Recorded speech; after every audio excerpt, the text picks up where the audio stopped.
Está con nosotros Santiago Niño Becerra. Santiago, muy buenos días. ¿Qué tal? Buenos días, ¿qué tal? Bueno, ¿cómo ve la fotografía ahora mismo de la economía mundial con este movimiento de que ya empieza de bajada de tipos de interés de los bancos centrales, incluido el de la FED? ¿Qué es lo que te está llamando la atención? ¿Dónde te estás fijando? Bueno, yo creo que el problema principal que tiene la economía mundial hoy es un problema del que se habla bastante poco y que tiene una derivada, y es la deuda de Estados Unidos. Para mí fue muy significativo que en el debate de Trump y Kamala Harris este tema no saliese. El nivel tan absolutamente descomunal, estratosférico, que ha alcanzado la deuda de Estados Unidos. Yo simplemente para fijar pero claro, si digo 35 billones, o sea, es que esto, o sea, es una cifra absolutamente inimaginable, ¿no? O sea, yo para acotar el tema simplemente digo un dato. El coste de la deuda de Estados Unidos ya está en 3.000 millones de dólares diarios. Es una cantidad de dinero absolutamente descomunal y además que sigue creciendo. Ya hay expectativas que hablan de que si sigue a este ritmo, dentro de 5 o 6 años puede llegar a los 50 billones. O sea, hoy por hoy yo creo que es el principal problema que tiene la economía mundial, que está adormecido, que está anestesiado, porque evidentemente a nadie le interesa que este problema salga a la luz, pero que puede tener, y por eso decía lo de la derivada, una consecuencia tremenda, y es la pérdida de confianza en el dólar. Es un tema, insisto, del que se habla muy poco, solamente en foros muy especializados, porque es un problema que tiene muchas consecuencias y que evidentemente asusta. En esa deuda hay que enmarcar también el plan europeo. Vamos a ver qué sucede con el plan Draghi. Ya ha dicho Europa durante esta semana que lo que sí que pretende es acelerar 350.000 millones.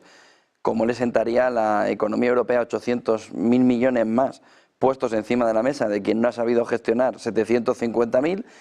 Y sobre todo la denuncia sobre determinados errores en el conjunto de la Unión Europea durante estos años, sobre todo en materia de productividad y eficiencia, cree que pueden cambiar en Europa. ¿Cree que Europa va a poder hacer el cambio de Draghi, aunque lo propone Draghi, que también estaba entre los que cometieron los errores? Bueno, yo pienso que el plan Draghi no es, o sea, ha dejado de abordar el que para mí es el principal problema que tiene Europa. O sea, se está considerando, el plan Draghi considera que existe una Europa y en realidad existen tres Europas. Es decir, por ejemplo, la economía de Rumanía no tiene absolutamente nada que ver con la de Países Bajos. Entonces, meter en el mismo saco necesidades problemáticas tan distintas como las que hay en Europa, sin que haya una autoridad común, yo creo que esto es esencial, yo creo que es suicida. Entonces, abocar dinero, independientemente de cómo se obtenga ese dinero, esto ahora da igual, abocar dinero, esta cantidad de dinero tan descomunal a una economía o unas economías que no están realmente coordinadas, que tienen problemas o tendrán problemas, que están teniendo problemas con los fondos Next Generation para para gastarlos de forma eficiente.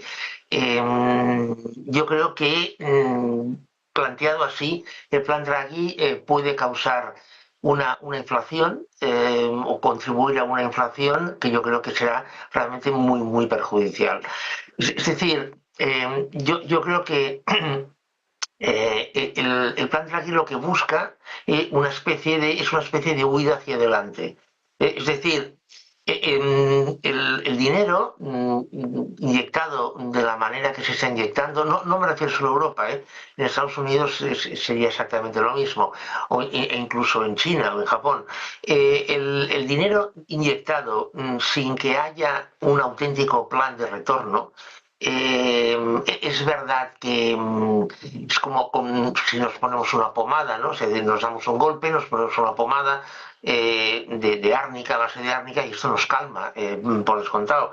Pero no resuelve el problema. Es decir, adormece, te permite seguir la inyección de dinero, pero no resuelve el problema fundamental que tiene Europa, que, insisto, es que no existe una Europa, sino tres, y por otra parte, evidentemente, una productividad que es muy distinta en unas zonas y en otras ya no de Europa, sino incluso de cada país europeo.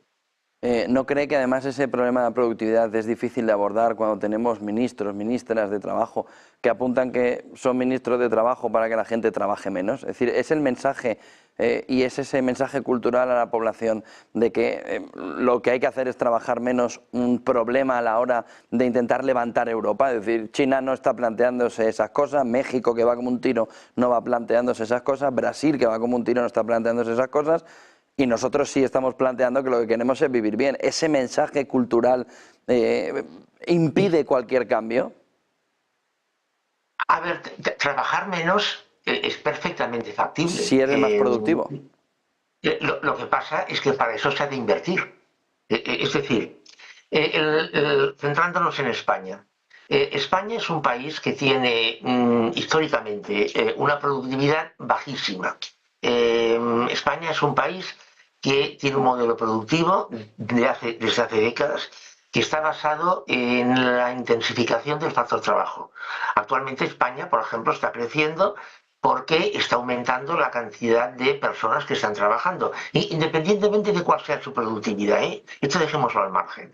Bien, lo que podría hacer España es reducir la cantidad de personas que trabajan y si se aumentase la inversión, y se transitase hacia un modelo intensivo en capital. Entonces sí, entonces se podría trabajar menos, trabajarían menos personas, trabajarían menos horas, la productividad aumentaría, pero claro, luego viene, o sea, la segunda parte, la estructura del PIB que tiene España, basada en turismo, comercio, transporte, ocio, restauración, hostelería, más o menos eso es el 30% del PIB, construcción, 35%. Es decir, es un modelo que es muy difícil o prácticamente imposible que se convierta en un modelo intensivo de capital. Con lo cual, de alguna forma, España está condenada a tener una productividad baja, siguiendo con esta estructura de PIB, en la cual, evidentemente, la reducción de las horas de trabajo en estas actividades es absolutamente inviable y suicida. Otra cosa, por ejemplo, es lo que hizo la empresa Desigual. Yo creo que es un modelo perfectamente aplicable. Desigual, centremos a Desigual, una empresa en el sector de la moda, etcétera, etcétera, diseño de moda, etcétera. Desigual, la empresa Desigual captó que entre su personal había las ganas de reducir la jornada. Bien, entonces hizo un estudio, llegó a la conclusión de que en una serie de departamentos se podía hacer y en otra serie de departamentos no se podía hacer. Convocó a los trabajadores y les expuso su plan. Bien, en este departamento, en este, es posible reducir la jornada de trabajo. Bien, la propuesta de la empresa fue la siguiente: reducir el salario el 6% y reducir la jornada de trabajo el 15%. Insisto, en los departamentos en que se podía hacer. Se aplicó, está funcionando muy bien. Es decir, claro que en España hay empresas que se podría llegar a una reducción de la jornada de trabajo. Sin reducir salario lo veo muy complicado lo veo. Pero bueno, no digo que no se pueda. Ahora, hacerlo de forma indiscriminada, yo creo que no es un tema ideológico, yo creo que es imposible por la propia estructura de PIB que tiene España. Más, Santiago, hace un par de años, hace 4 años, sacaba un libro a la vez que nosotros en Negocios Televisión arrancábamos el canal alrededor del fin del capitalismo. El entorno geopolítico que estamos viviendo acelera todo ese movimiento de fin del capitalismo que usted predecía en ese libro. Bueno, los sistemas económicos y la historia de los últimos 2000 años nos lo demuestra, no llegan hasta un punto y se derrumban, ¿no? Eso, o sea, llegan a un punto de máximo crecimiento y luego van declinando. El sistema capitalista se halla en un proceso de declive, ya desde el final de la Segunda Guerra Mundial. Tuvo un boom, tuvo un crecimiento, fue el canto del cisne del sistema capitalista, y a partir de ahí empieza un declive muy lento, evidentemente. Bien, en ese contexto de declive, yo creo que momentos de tensión que se producen, ¿no? Por ejemplo, el conflicto de Ucrania, por ejemplo, el conflicto también del que se habla muy poco, del que está produciendo en el mar de China, Latinoamérica, que está en una situación con algunos países que no acaba de verse una salida. Es decir, yo creo que estas tensiones raciales que hay en otros, o incluso guerras religiosas, yo creo que son... Es decir, es un poco el pez que se muerde la cola. Es decir, como el sistema económico, el capitalismo está en declive, insisto, un declive muy lento, y además, por otra parte, la desigualdad está aumentando, la desigualdad entre países y dentro de los países. Esto abona a que se produzcan situaciones de tensión geopolítica, que a la vez esas tensiones evidentemente se realimentan las propias tensiones de desconfianza sobre el sistema económico y sobre símbolos de este sistema económico. Y vuelvo a mencionar el dólar. Es decir, lo que está pasando con el dólar, este planteamiento que hoy está sucediendo alrededor del dólar, hace 50 años era absolutamente inimaginable.